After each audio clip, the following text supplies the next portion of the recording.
종말론 시리즈 6번째이자 마지막 시간입니다. 종말을 사는 그리스도인, 종말을 사는 그리스도인이란 제목으로 하나님 말씀 증거하도록 하겠습니다. 부제로 이미와 아직이라는 부제를 달아놨어요. 주보에는요. 종말을 사는 그리스도인, 이미와 아직이라는 제목으로 하나님 말씀 나누도록 하겠습니다. 오늘 종말론 6번째 시간 총정리 시간입니다.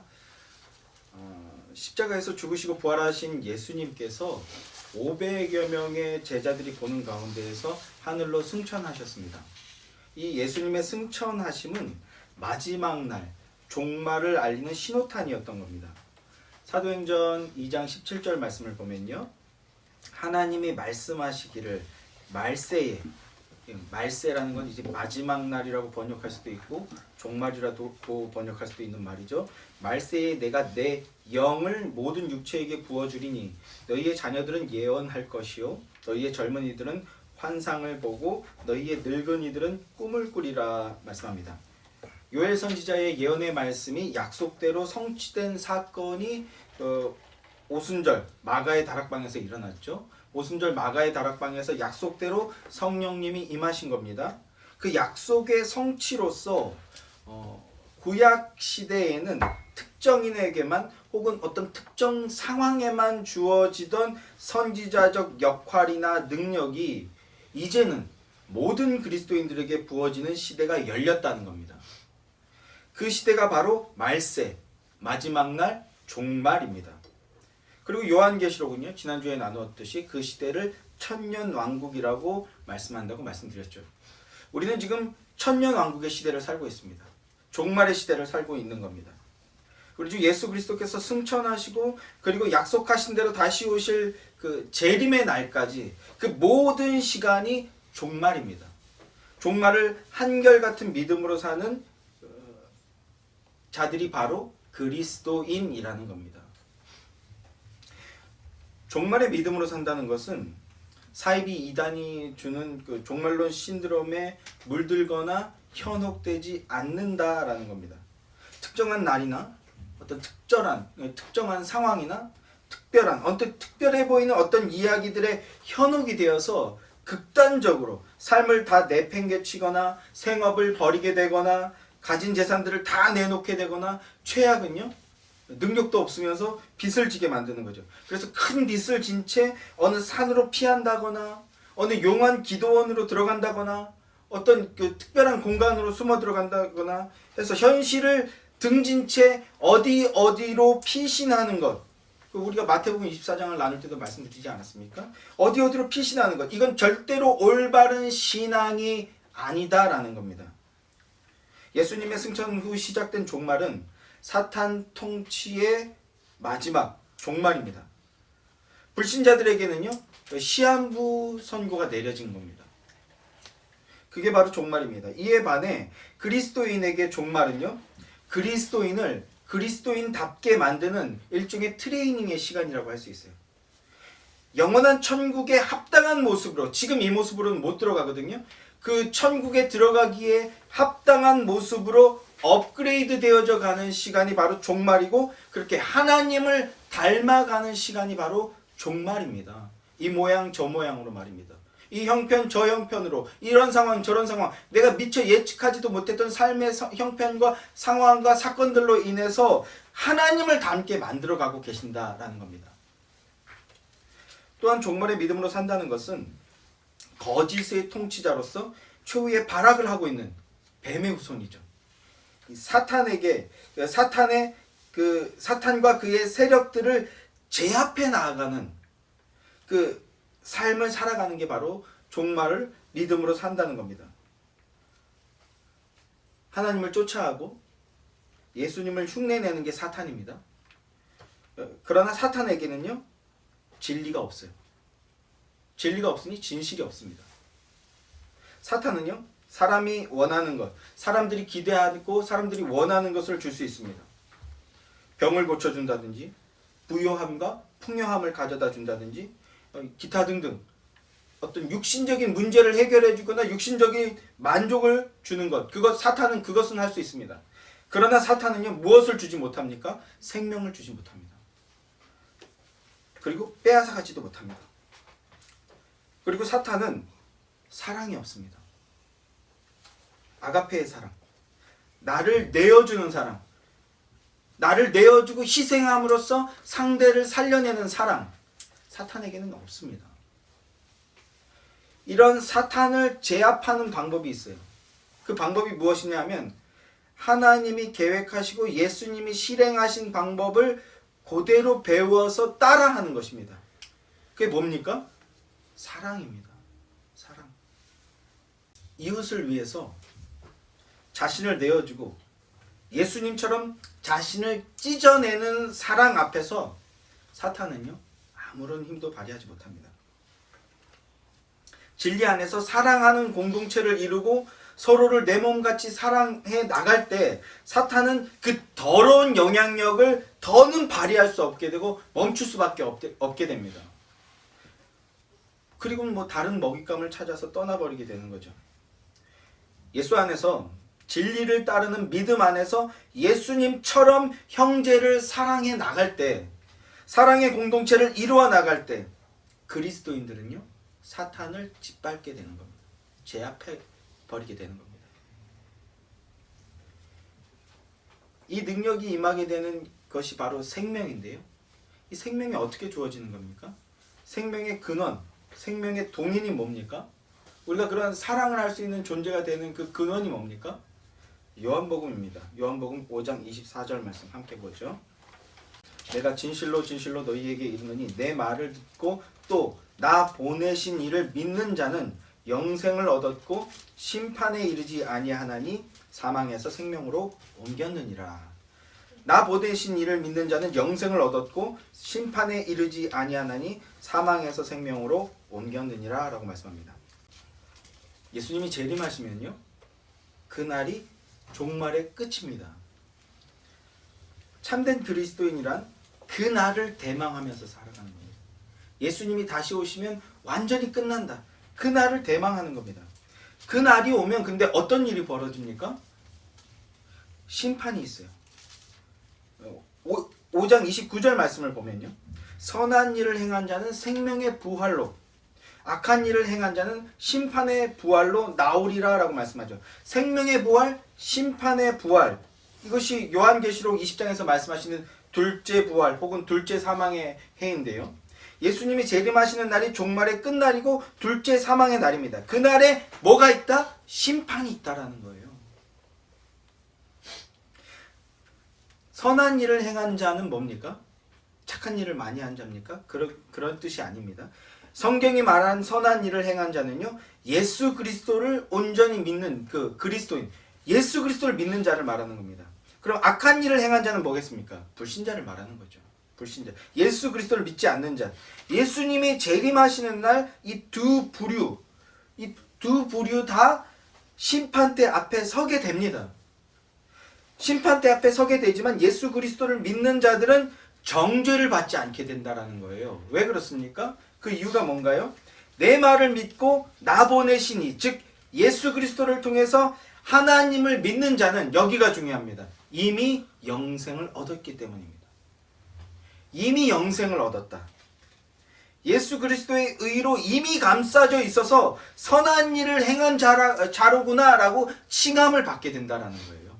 심판의 날에.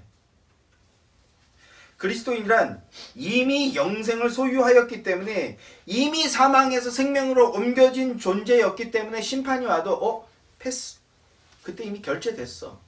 그런데 형식상, 절차상 이 과정을 거쳐야 되는 것뿐이야. 사랑하는 성도 여러분, 예수님이 여러분의 죄의 문제를 해결해 주시고 하나님의 자녀가 되게 한 그리스도이심을 믿고 고백하십니까? 아멘이신가요? 하나님이 온 우주 만물을 창조하시고 다스리시는 분이시라는 걸 여러분 믿고 고백하십니까? 아멘이신가요? 그렇다면 여러분은 이미 영생을 소유한 자들이십니다. 이미 영생을 소유한 자들입니다. 내일 당장 주님이 재림하셔도요, 여러분은요, 예수 그리스도의 의로 말미암아 영원한 천국에 영생의 복을 누리게 될 것이다 라는 것입니다. 아멘이십니까? 이 복된 사실로 말미암아 기뻐하고 주님께 감사하는 신실한 그리스도인들이 되십시오. 그리고 예수 그리스도를 더욱 믿고 더욱 고백하는 여러분들이 되시기를 주님의 이름으로 소망하고 기원합니다. 영생을 소유한 자들에게는요, 세 가지 유형의 삶의 양식이 있음을 우리가 볼 수 있게 되는데요. 첫째는요, 영생을 소유했다는 것은 둘째 부활의 때에, 둘째 사망의 때에 심판의 정죄에 이르지 않는 존재가 되었다라고 말씀을 드렸죠. 그럴 뿐만 아니라 이미 이 땅에서 주님의 자녀가 되어 주님과의 생명의 호흡을 나누고 사랑의 교제를 나누는 그런 관계가 된다라는 것입니다.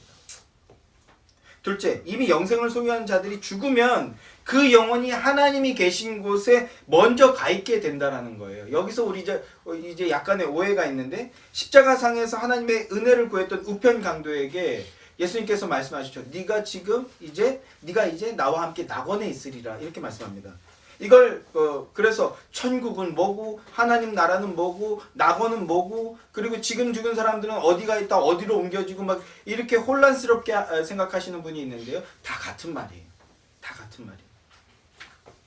다만 드러내고자 하는 의도가 조금 다른 뿐이지, 그 말을 할 때 그 대상에게 드러내고자 하는 의도나 방향성이 약간 차이가 있을 뿐이지 의미하는 것은 똑같은 것입니다.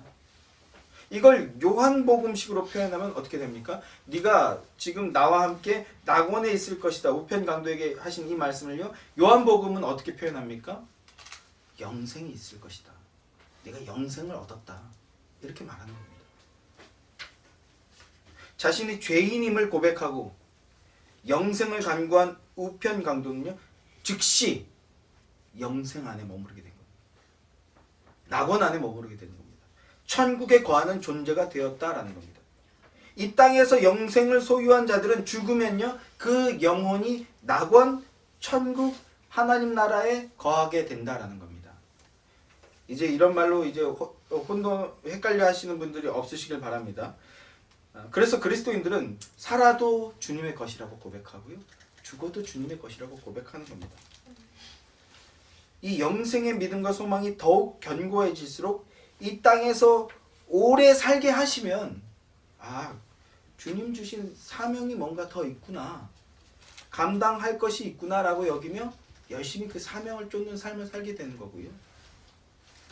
그래서 감사하며 믿음으로 헌신하는, 이웃에게 그 사랑을 흘려보내는 삶을 살아가게 되는 것이고, 근데 예상보다, 우리가 기대했던 것보다 빨리 이 육신이 죽게 되면요, 드디어 영원한 천국에 들어가게 되는구나. 그래서 우리는 살아도 감사, 죽어도 감사라고 고백하게 되는 거죠. 찬송가 가사처럼 주님을 생각만 해도 내 마음이 좋거든, 주 얼굴 배울 때에야 얼마나 좋을까. 이렇게 찬송하면서 주님 앞에 가는 거죠. 또 보좌 우편에 계신 우리 주님을 만나고 먼저 간 신앙의 선배들을 만나게 되고, 그리고 혹 먼저 육신의 부모를 보내신 분들은요, 믿음으로써 육신의 부모를 만나게 되는 거죠. 그리운 사람들 만나게 되는 겁니다. 그러니 얼마나 또 반갑고 좋은 일입니까? 좋지 아니합니까? 이러니 영생을 소유한 주님의 백성들은 사나 죽으나 주님의 은혜입니다 라고 감사하고 찬송하고 고백할 수 있게 되는 겁니다. 이건요, 세상에는 없는 논리고 이성, 철학 이런 거 논리 따위로는요 설명이나 고백이 불가능한 이야기입니다. 오직 성령의 역사 안에서 영생을 얻은 자들만 이렇게 고백할 수 있는 겁니다. 성령의 역사하심을 통하여서 영생을 얻은 그리스도인들만 사나 죽으나 주님의 것입니다. 주님의 은혜로 살겠습니다. 감사하며 살겠습니다. 감사합니다 라고 고백할 수 있게 되어지는 거라고요. 삶의 양식 세 번째는요, 주님이 재림하시면 영생의 완성, 영생의 극치를 누리는 날이 나를 맞이하게 될 것이다 라는 믿음입니다. 주님이 재림하시면 재림하시는 그 시점에 살아있는 자와 그리고 이미 죽은 자들까지 모두 다 모여서 최후의 결산이 있다라고요. 그런데 이미 영생을 소유하고 있던 그 죽은 그리스도인과 살아있던 그리스도인 모두 영생의 극치를 누리게 됩니다. 뭡니까? 부활체의 몸을 입게 되는 거예요. 예수 그리스도께서 굳이 죽으시고 부활하셨어요. 그런데 하나님은 영이신 분이신데 이 하나님이신 예수님께서 육신을 입고 나타나셨다고요.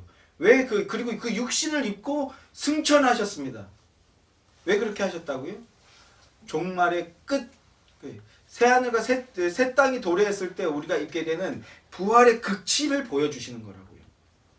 우리는 이 부활체를 입고 하나님의 영원한 천국에서 극치를 맛보게 될 것이다라는 것을 믿고 기대하며 살아가는 겁니다.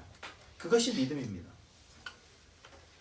그날이 오면 죄악도 없고 눈물도 없고 완전히 순결하고 그런 복된 상태에서 영원히 그곳에서 주님과 천국 잔치의 그 극치를 맛보며 살아가게 될 것이다 라는 겁니다. 이게 새 하늘과 새 땅입니다. 이 모든 것의 시작이 바로 이 땅에서 하나님의 말씀을 믿고 예수 그리스도를 믿어 영생을 얻는 것입니다. 영생은 현재의 소유인 동시에 미래의 소망인 거예요. 그런데 이 영생을 다른 복음서들은 뭐라고 표현합니까? 아까 낙원이 영생이라고 말씀을 드렸죠. 요한복음식으로 표현하면. 또 이 요한복음에서 말하는 영생은 다른 복음에서는 어떤 단어로 표현하고 계신지 아십니까? 바로 하나님 나라입니다. 하나님 나라. 마가복음 1장 15절 말씀입니다. 다 함께 읽어보죠. 마가복음 1장 15절 말씀 함께 시작. 이르시되 때가 찼고 하나님의 나라가 가까이 왔으니 회개하고 복음을 믿으라 하시더라. 먼저 때가 찼다라는 말을 살펴봅시다. 시간에 대한 말씀이에요. 시간에 대한 말씀. 기독교의 시간관은 어떤 시간관이라고 말씀을 드렸습니까? 순환의 시간이 아닌 직선의 시간관이 기독교의 시간관입니다. 직선의 시간관. 시작이 있고 끝이 있다라는 겁니다.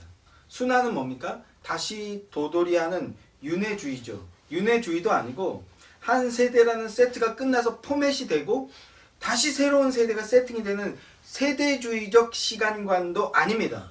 기독교적 시간관은 시작과 끝이 있고 그 시간은 그 안에서 시간은 연속성을 가진다라고 보는 것이 기독교의 시간관이에요. 우리가 흔히 시간이 흐른다 이런 관용적 표현을 많이 쓰죠. 그러나 흘러가고 지나가서 사라져 버리는 게 아니에요. 기독교적 시간관은요. 시간이 흘러간다고 해서 사라져 버리는 것이 아니라 흘러서 어떻게 됩니까? 쌓인다라고 보는 겁니다. 이게 기독교적 시간관인데 그래서 마가복음 1장 15절에서 뭐라고 말씀합니까? 때가 지나갔다라고 표현하지 않고 뭐라고 표현했어요? 때가 채워졌다. 때가 찼다라고 말씀합니다. 시간이 채워졌다. 어떤 목적을 향해서 흘러가는 것이고 이것이 구속사죠. 어떤 목적을 향해서 흘러가는 것이고 목적에 이를 때까지 채워져 가는 것이 바로 기독교적 시간관인데 그렇게 채워졌다라고 말씀하고 있는 겁니다. 유명한 말씀이죠. 갈라디아서 4장 4절 말씀 제가 읽어드릴게요. 때가 참에 이렇게 말씀하죠.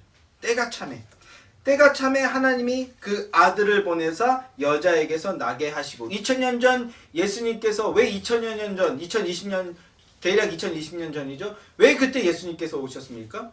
때가 채워진 거예요. 하나님의 작정의 그 시간이 충분히 채워졌기 때문에 그때 오신 겁니다. 하나님이 그 여자의 후손을 보내겠다라고 약속하시고 그때 비로소 시간이 하나님의 작정을 향해서 차곡차곡 축적이 되어졌던 것이라는 겁니다. 마가복음 1장 15절 말씀에서도 때가 찼다라고 말씀하죠. 시간이 채워졌다. 무엇을 위해서요? 하나님의 나라가 임하기 위해서 시간이 채워졌다라는 겁니다. 성도 여러분, 우리가 기억할 것은요. 그리고 다시 한번 믿음으로 고백할 것은 시간의 주권자가 누구라는 겁니까? 여호와 하나님이시라고. 시간은 여호와 하나님이 주관하시는 겁니다. 인간은 그 시간 앞에서 무력합니다. 화살같이 빠른 이 시간 앞에서 인간은 겸손해져야 돼요. 철들었다라는 거 표현하죠. 철들었다. 이거 뭐 다양한 그 뜻을 함의하고 있지만 그 시간이라는 것의 그 무상함을 느꼈을 때 우리는 철들었다라고 얘기하죠. 이제 그 뭐 대한민국이 연애 사업이 엄청나게 그 부흥한 상태 아닙니까? 뭐 소위 말하는 90년대를 이제 그 연예 산업의 르네상스라고 얘기하는데 엄청나게 큰 부흥을 일으켰어요. 그리고 또 한 20년이 흘렀습니다. 세대가 바뀌었어요. 그래서 그 연예인들을 좋아하던 그 꼬맹이들이 어른이 돼서 이제 그 연예인들을 막 찾는 이런 상황들, 그런 프로그램들이 있죠. 그래서 어떤 그 꼬마 룰라 예전에 그런 게 있었는데, 룰라라는 그 어떤 아이돌 그룹이 빅히트했을 때 막 7살 8살 꼬마애들이 그 룰라를 흉내내서 막 그게 또 히트를 쳤어요. 그 중에 한 명이 이제 권지용인데 8살 때 이미 그 연예인이 시작된 그런 사람인데, 그 꼬마 룰라였던 애 중에 하나가 이제 어떤 프로그램에 나온 거예요. 이렇게 아닌 척 위장하고. 그래서 누가 그 사람인지 알아맞추는 건데, 딱 그래서 저 여자 아인 것 같은데 아닌데, 그 너목보라는 프로그램이 있어요. 아닌 것 같은데 아닌데 막 하다가 마지막에 이 사람이 그 사람이구나, 그때 너구나 하는데, 그러니까 당연히 어떤 일이 벌어졌을까요? 그 룰라 멤버들이랑 다 같이 우는 거죠. 왜 울까요? 왜 울까요? 근데 저도 눈물이 나더라고요. 그걸 보는데. 아니, 룰라 노래 별로야 이러면서 그 따라하던 게 엊그제 같은데, 저도 40대가 넘어서 아저씨가 됐어요. 그 몸이 알아서 그런 그 시간의 변화를 정면으로 응시하는 순간 울컥 눈물이 나는 거죠. 이런 프로그램들이 지금 대세 아닙니까? 너무 많지 않습니까? 여기 아직 20대들이라서 별로 안 와닿으시는가 보죠. 네. 니들도 금방 훅 간다. 네. 시간 앞에서 내가 얼마나 보잘것없는 존재인지를 깨닫게 되는 거죠. 화살같이 빠른 시간 앞에서 인간은 정말 초라한 존재구나 라고 느끼며 겸손해지게 되는 거죠. 겸손. 시간을 주관하시는 하나님이심을, 시간을 주관하시는 분이 하나님이신 걸 알게 되었을 때 인간은요, 하나님 앞에 겸손해지게 된다는 것입니다. 구원이란 하나님의 시간 안으로 들어가는 것입니다. 하나님의 그 구속의 시간 안으로 들어가는 거예요. 우리 하나님은 시간의 주권자이시다. 그리고 그 시간은 하나님의 작정을 향해 차곡차곡 채워져 가고 있는 것이다. 이것을 인정하고 하나님의 그 시간을 믿고 따르는 삶을 살아가는 것이 종말의 신앙, 종말의 믿음입니다. 이 믿음이 있다면 주님께서 인간을 어떻게 하시느냐, 이게 또 중요한데요. 이 믿음이 있는 자들에게 그 시간을 맡기시는 거예요. 시간의 주체자로서 인간을 세우셨다는 겁니다. 이것 또한 믿게 되는 겁니다. 이 시간은요, 그리스도인들을 위한 시간이에요. 이 시간은요, 그리스도인들에게 맡겨진 시간입니다. 이 맡겨진 시간에 뭐 하라고 맡겨주신 겁니까? 하나님 사랑하라고요. 하나님 안에서 이웃을 사랑하라고요. 하나님 안에서 내 형제 자매를 사랑하라고요. 하나님 안에서 내 그 가족을 사랑하라고요. 하나님 안에서 내게 주어진 공동체를 사랑하고, 내게 주어진 공동체를 사랑함으로써 사회를 사랑하고 국가를 사랑하라고요. 그렇게 우리에게 맡겨준 것입니다. 맡겨졌다라는 걸 여러분들 이제 믿으십니까? 그것을 믿고 따르는 여러분들이 되기를 소망합니다. 우리는 시간이 우리에게 맡겨졌다는 걸 믿는 자들이 그리스도인들인데, 그리스도인은요, 역사를 망칠 수도 있어요. 그러나 반대로 올바르게 쌓아나갈 수도 있는 자들이라는 사실, 이 사실을 믿고 기억해야 합니다. 그것이 종말을 믿음으로 살고 있다라고 표현하는 것입니다. 예수님께서 때가 차매 하나님의 나라가 천국이 가까이 왔다라고 선언하셨습니다. 여기서 이 가까이 왔다라는 말도 우리가 주목해야 되는데요. 하나님의 나라가 가까이 왔다라는 것은요, 뭡니까? 아직 완전히 온 것은 아니다라는 것을 함의하고 있습니다. 아직 온전히 온 것은 아니다. 완전히 온 것은 아니다. 이것을 천국의 미래성이라고 이야기합니다. 천국의 미래성. 하나님의 나라란 예수 그리스도를 말씀하시는 겁니다. 예수 그리스도께서 오심으로 천국은 우리에게 임하였습니다. 그러나 아직은 아니다. 아직 완전히 이룬 것은 아니다. 아직 완전히 온 것은 아니다라고 말씀하는 겁니다. 이 미래성에 대해서 기억해 두시고요. 다시 이제 우리 오늘 본문인 마태복음 12장 28절을 보겠습니다. 그러나 내가 하나님의 성령을 힘입어 귀신을 쫓아내는 것이며 하나님의 나라가 이미 너희에게 임하였느니라. 하나님의 나라가 이미 너희에게 임하였다. 이렇게 말씀합니다. 내가 성령을 힘입어 귀신을 쫓아내면, 귀신을 쫓아낸다는 건 뭡니까? 마귀의 권세를 물리치는 거예요. 그러면 그게 하나님의 나라가 임하였다는 증거인데, 그 하나님의 나라가 예수님이 오심으로써 어떻게 되었다고요? 이미 임했다라는 겁니다. 이미 임했다. 하나님의 나라, 천국이 이미 우리 안에 임했다. 이것을 현재성이라고 말합니다. 미래성, 현재성. 예수님께서 마치 모순이 되는 것과도 같은 그런 말씀을 선언하고 계시는데요. 하나님의 나라가 이미 너희에게 임하였다. 그러나 아직 완전한 것은 아니다. 이렇게 말씀하고 있는 거예요. 이게 뭡니까? 종말이죠. 하나님의 나라가 예수님의 초림으로 말미암아 이미 우리 안에 임하였습니다. 그러나 완전한 그 영생의 극치, 그것은 아직은 아니다라는 겁니다. 예수를 그리스도라고 믿고 고백하는 자들에게 하나님의 나라는 이미 임하였습니다. 아멘이십니까? 여러분, 그럼 아멘 하시는 그분들 안에는 이미 하나님의 나라가 임하였다고요. 그러나 종국적 극치로서의 하나님의 나라의 완성은 아직 이루어지지 않았다라는 겁니다. 그리스도인이란 그 완성을 대망하는 자들이라고요. 하나님의 나라는요, 오는 거예요. 오는 것. 그 하나님의 나라가 눈에 보이지 않는 형태로서 이미 세상 안에, 우리 안에 왔다라는 겁니다. 이 사실을 믿는 사람들은 이미 하나님의 나라의 백성이 된 것이고 영생을 얻은 자들이라는 겁니다. 사이비 종말론에 빠지는 사람들을 보면요, 한 가지 특징이 있는 것을 보게 되는데요. 시각적 자극에 반응한다라는 거예요. 시각적 자극에 현혹되어서 반응하는 경우가 태반이라는 겁니다. 눈앞에 직간접적으로 종말의 현상처럼 보여지는 그 무언가를 보고 착각하는 거죠. 종말이로구나. 이미 많이 말씀드렸는데 2000년대 초반까지죠. 1990년대 전국적으로 빅히트를 쳤던 것 중에 하나가 이제 포천 할렐루야 기도원이에요. 포천 할렐루야 기도원. 이게 어마어마하게 히트를 쳐가지고 막 전국에 한 6개 정도 지부가 있었던 걸로 기억하고, 막 미주에도 있고 막 그랬는데요. 거기에 어마어마하게 많은 사람들이 몰려 있었어요. 첫째, 저는 거기 가면 90년대 초반인데 국수를 공짜로 줬어. 줄 서가지고 표 받으면 공짜로 주는 거예요. 그 국수 먹으려고. 또 거기 가면 또 어린 마음에 그 수영장이 공짜였어요. 혼자 막 버스 타가지고 기도원에 기도하러 안 가고 수영하러 갔었는데, 어릴 때 초등학생 때. 근데 초등학생 때 그 엄청나게 큰 광장에 이렇게 배가 이렇게 나오는 거, 그 무슨 병이죠? 복수가 찼다 그러죠. 이런 사람들이 막 일렬로 침대에 누웠고 일렬로 쫙 누워 있고, 앞열에 보면 거기서 한 못해도 한 2,000명, 3,000명 정도 들어갔던 것 같은데, 앞열에 보면요, 온갖 환자들, 어디 아파온 사람들 다 한 2열, 3열로 앉아 있고, 복수가 이만한 이렇게 산 사람이 병원에 안 가고 거기에 와 있는 거예요. 90년대 초까지도 그렇게 미개했어요. 병원 가야지. 근데 거기 보니까 그 김계화 원장이라는 사람이었는데, 하여튼 그 말투에서부터 뭔가 영통한 느낌이 있어. 근데 결국은 이단으로 정죄되었습니다. 사기치다 걸렸고요.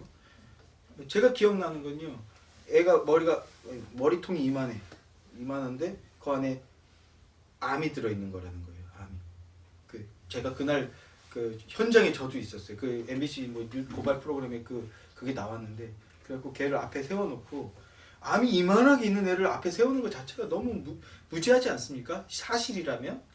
근데 여기를 막 때리는 거예요. 여기를 때리면 어떻게 되는 거야? 암덩어리가 일로 나온다라는 거예요. 할렐루야 하면서 막 우리가 봤어, 진짜로. 여기 그러니까 딱 봐도 여기를 때렸는데, 김경환이 뭐 이런 소리 하면서 때렸더니 여기서 막 암덩어리라고 생각되어지는 어떤 물질이 막 이렇게 콜칼콜칼 나오더라고요. 찢지도 않았는데 어떻게 나왔는지 모르겠어. 그걸 보고 하나님의 역사라고 막 그랬던 기억이 선명합니다. 그러니까 집이면 몸에 다 팔고 그 기도원에 와서 사는 거예요. 복수가 이만하게 차가지고, 제가 그 어린 마음에 그거 실제로 봐서 아직도 너무 선명한데, 그런 사람들이 그거 한 번, 김계하 원장 한 번 만나겠다고. 그런데 그 앞에 나왔던 사람들, 그러니까 강대상 1열, 2열에 있던 사람들은요, 다 같은 패였어. 다 짜고. 사이드에 진짜로 이렇게 그 휠체어나 의자에 누워있던 사람들은 진짜 환자들이고, 1열, 2열에 있던 사람들은 다 같은 패였어요. 그런 걸 보고 여기가 진짜구나. 그리고 이제 뭐 종말이라 그러면 이제 모든 걸 믿고 막 다 맡기고 헌신하는 거죠. 이런 시각적 반응에 그 현혹이 되어서 무분별하게 쫓아가는 겁니다.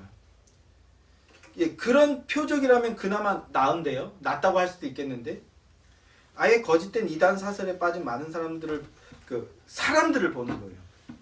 할렐루야 기도원이 이게 히트의 원동력인데 뭐 거기에 이미 2,000명, 3,000명이 막 모여 있잖아요. 그 강대성 밖에도 바글바글하고요. 제일 부흥했을 때는 그 일대가 다 할렐루야 기도원이었어요. 처음에 건물 하나로 시작했는데 히트해가지고 그 버스 정거장 2개에 해당하는 만큼 커졌어. 그 TV를 보고. 근데 뭘 보고 오는 거예요? 사람이 많으니까 여기가 진짠가 보다. 여러분 다른 부분에도 그런 때 있지 않습니까? 혹시 뭐 어플도 보면 여기 댓글이 많네?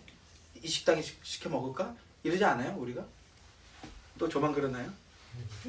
우리 그 신천지에 빠진 자매도 신천지에 대한 확신에 대해서 좀 자랑 좀 해보라 그랬더니 거기에 가면요 제일 먼저 한 말이 청년들이 엄청 많다. 청년들이 엄청 많아요. 거기에 그게 진리가 있다는 증거일까요? 사람들이 그 정도 거 보고 믿고 쫓아간다라는 거예요. 사람이 많구나. 이거 그 시각적인 반응에 속아서 쫓아온 사람들이 모여서 또 나는 잘 모르겠지만 그 사람이 많은 게 이게 또 그 어떤 증거가 될 수 있겠구나. 여기에 뭔가가 있으니까 이렇게 되는 거지. 이 말. 뭔가가 있으니까 사람이 이렇게 많아지는 거지. 뭐가 있을까요? 사기가 있고 기만이 있고 거짓이 있으니까 사람이 그렇게 많았지. 야바위꾼들이요. 야바위꾼이라고 아세요? 이렇게 애들은 가라 이렇게 막 컵 돌려가지고 막 이렇게 딱 오픈해가지고 돈 넣고 돈 먹게 하는 거 이런 거 야바위라고 하잖아요. 야바위꾼이요 한 명을 속이기 위해서 어느 정도까지 하는지 아십니까? 만약에 여기 지금 이 사람이 그 호구야. 그럼 이거 한 명 속여서 이제 확 벗겨내려고 어떻게 합니까? 여기 있는 사람 전체가 다 한 팀인 거예요. 그냥 한 명, 두 명 바람잡이 있는 정도가 아니에요. 전부 다 사실은 한 팀이야. 요거 한 명 속이려고. 그렇게 합니다. 사람들이 우르르 몰려 있어서 뭔가 이거 안심하고 막 구경하다가 참여했는데 알고 보면 그 사람 한 명 빼먹으려고 수십 명이 동원되는 거예요. 다시 신천지 그 한 명, 그 대상자 한 명 속이려고요. 무슨 심리 테스트 같은 거 한다고 뭐 작은 팀을 꾸리는데 그 팀원 전체가 다 알고 보면 한패였던 거예요. 신천지 예수법이. 6, 7명이 모여서 심리 테스트하고 어떤 교수님이라는 분 와서 이렇게 막 심리 테스트 해준다. 지금 이제 선교 가기 직전이라 지금 일이 잡이 없어가지고 잠깐 시간이 있어서 해주는 거다라고 하고 그래서 막 여기저기서 사람들 끌고 모은 척 하는데 그 한 명 그거 신천지로 포교하려고 막 교수라고 위장한 사람부터 시작해서 6, 7명 팀원 전체 심지어 많을 땐 12명 전부 다 신천지인들이에요. 그거 한 명 속이려고. 이런 거에 그냥 너무나 무지하게 속아 넘어간다라는 거예요. 고린도전서 1장 22절 말씀을 보면요. 유대인들은 표적을 구한다 이렇게 말씀합니다. 표적이나 기적, 이적적인 현상들을 보고 현혹이 된다라는 거예요. 그런 걸 추구한다는 거예요. 그러나 참된 그리스도인, 종말을 믿음으로 사는 그리스도인들은 그런 거에 쉽게 현혹되어서는 안 된다라는 것입니다. 종말을 사는 그리스도인은 어떤 표적과 기사 등 성경의 지지를 받고 있는가 있지 않은가 그것을 찾고 분별할 수 있어야 돼요. 시각적 혹은 청각적 또는 감성적 자극에 현혹되는 것이 아니라 어떤 마음에 드는 그 무언가가 있어요. 그러면 그것이 성경의 지지를 받고 있는가 그걸 확인할 수 있어야 된다는 겁니다. 하나님의 나라는요 눈에 보이게 오는 것이 아니라는 거예요. 믿음으로 볼 때 비로소 볼 수 있게 온다라는 것입니다. 성령 안에 있고 성령의 능력을 힘입을 때 비로소 볼 수 있게 되는 것이 하나님의 나라고 종말의 시대입니다.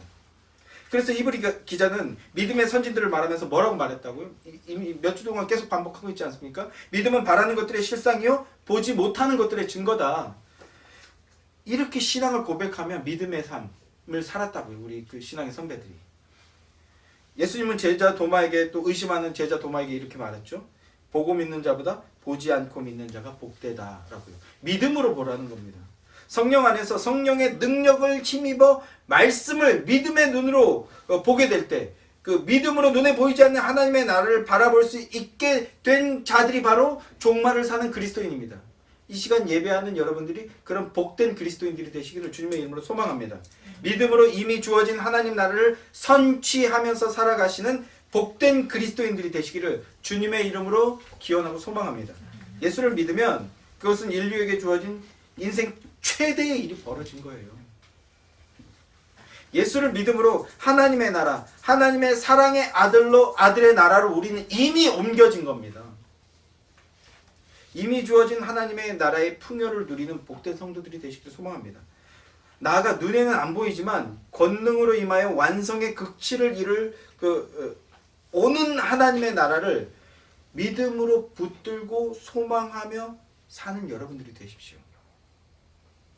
그리스도인이란 그 이미와 아직의 긴장 속에서 사는 자들입니다.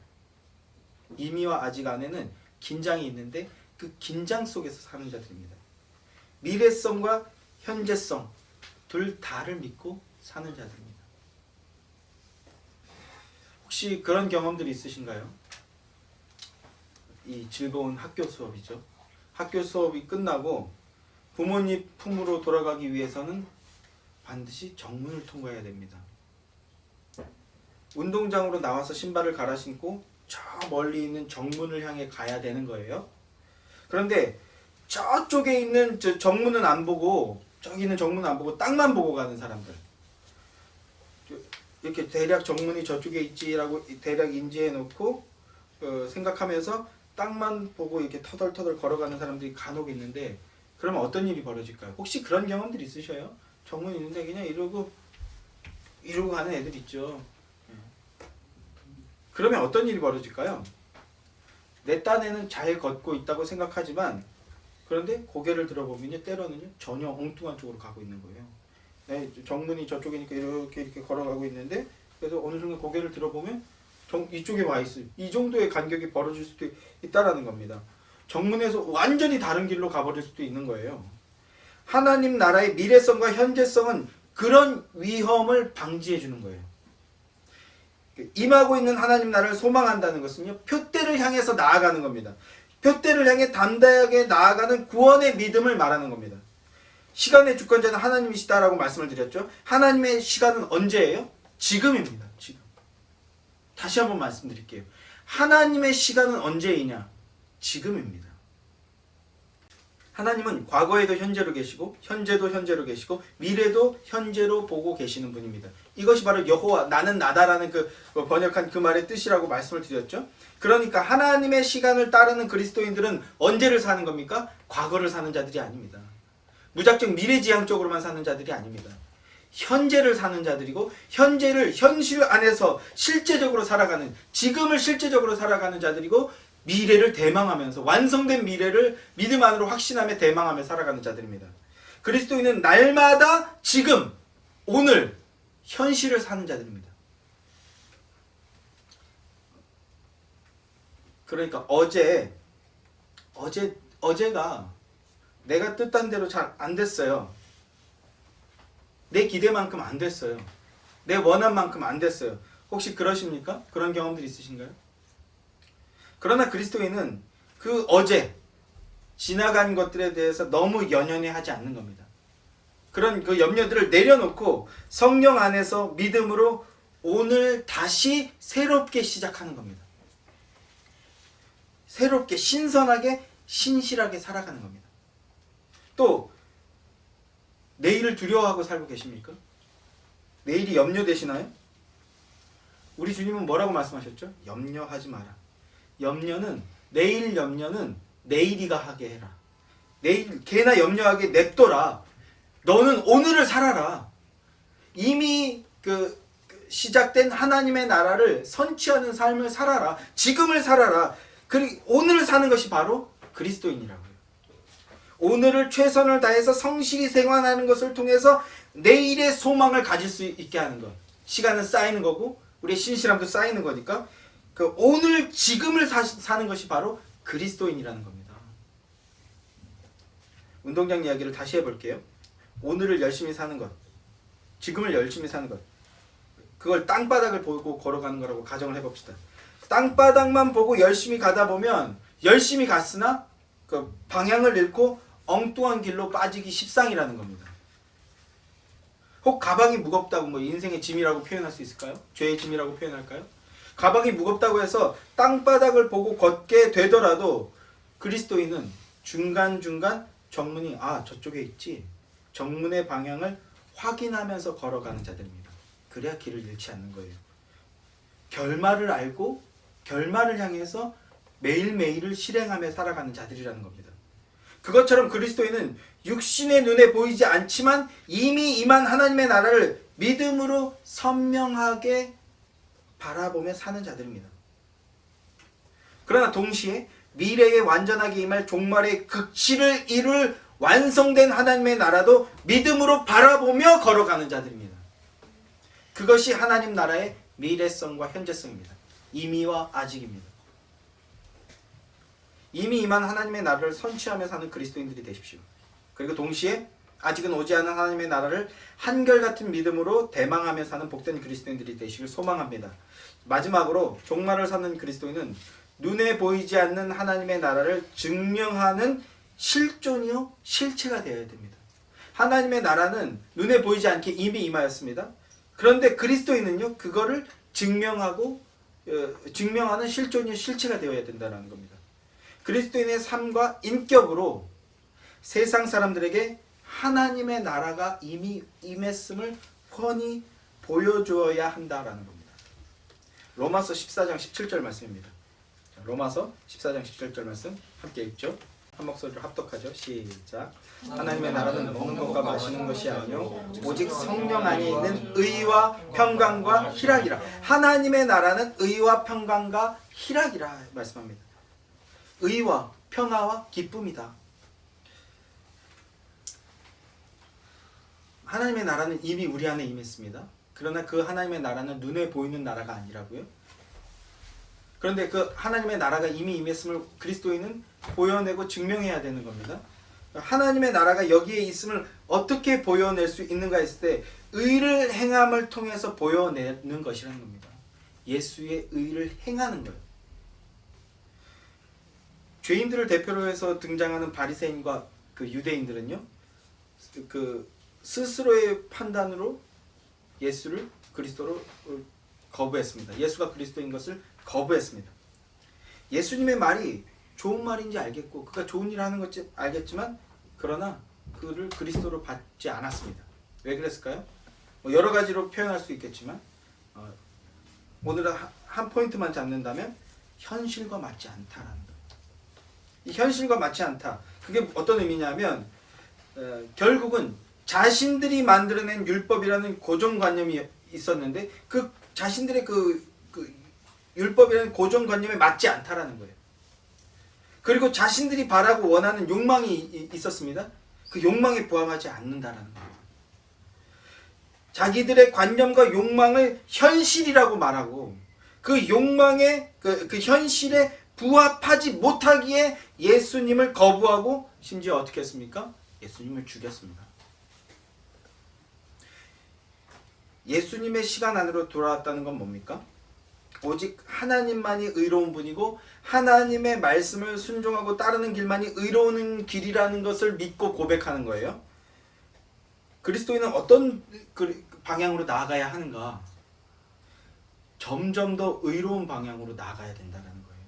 점점 더.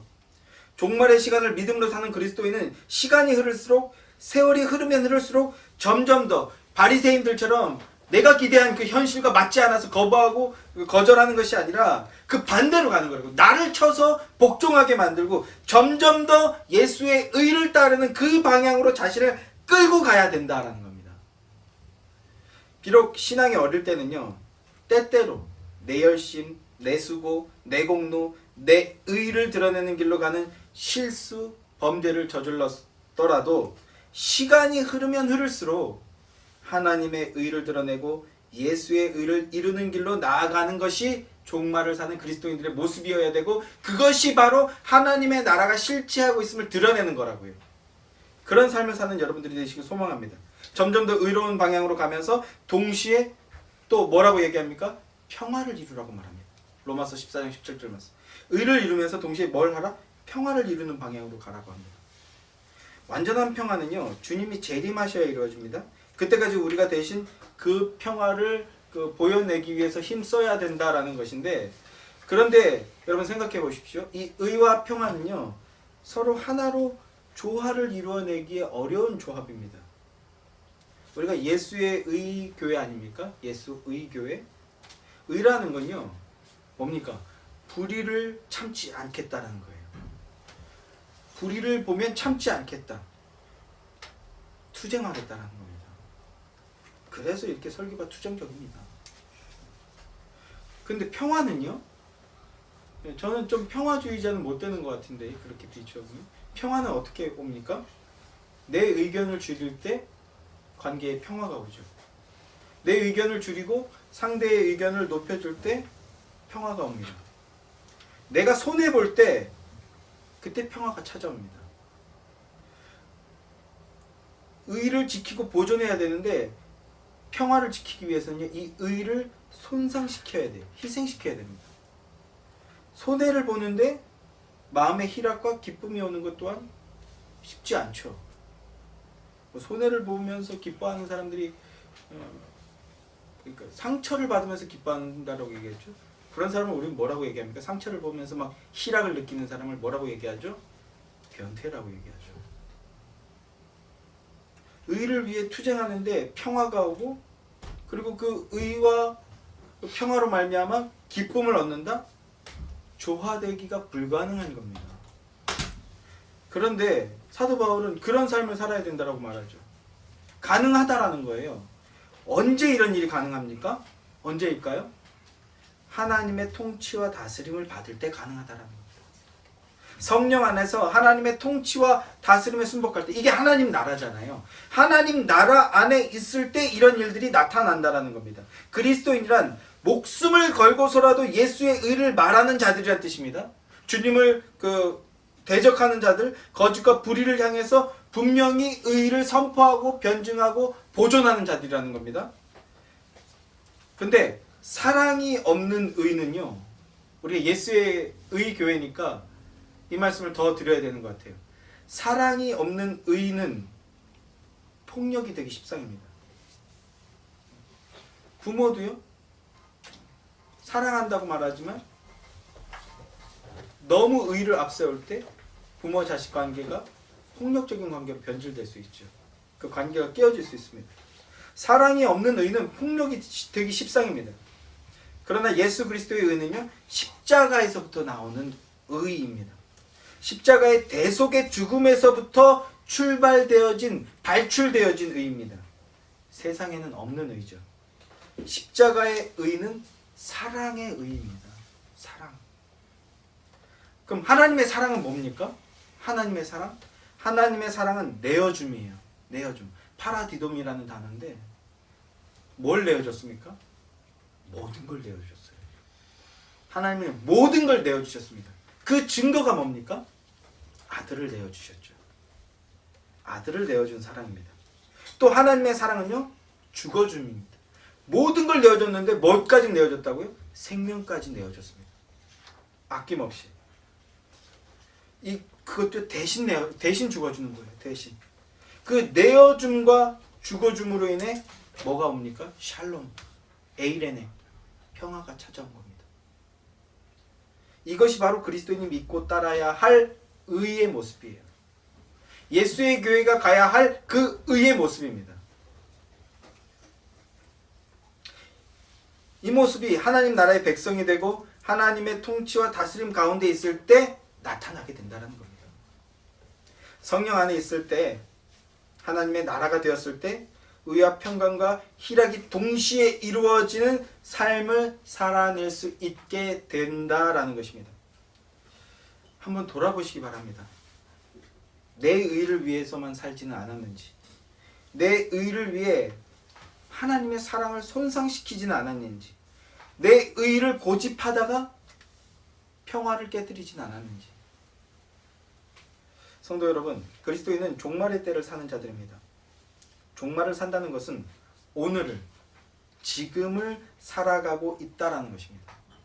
오늘을 사는 자, 지금을 사는 자, 오늘을 살고 지금을 사는 종말의 그리스도인들이 되십시오.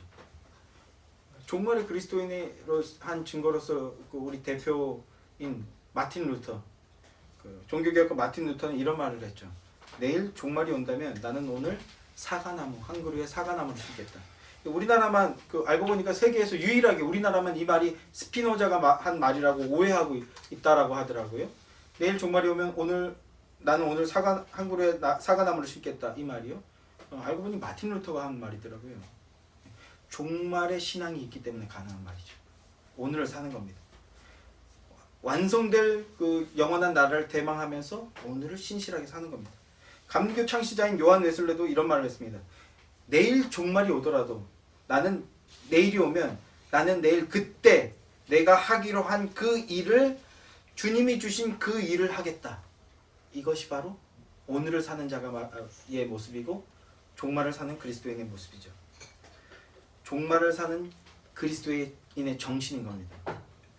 종말의 믿음으로 살아 그리스도의 권능이 임하는 은혜를 맛보는 복된 여러분들이 되시기를 주님의 이름으로 소망하고 기원하고 축복합니다.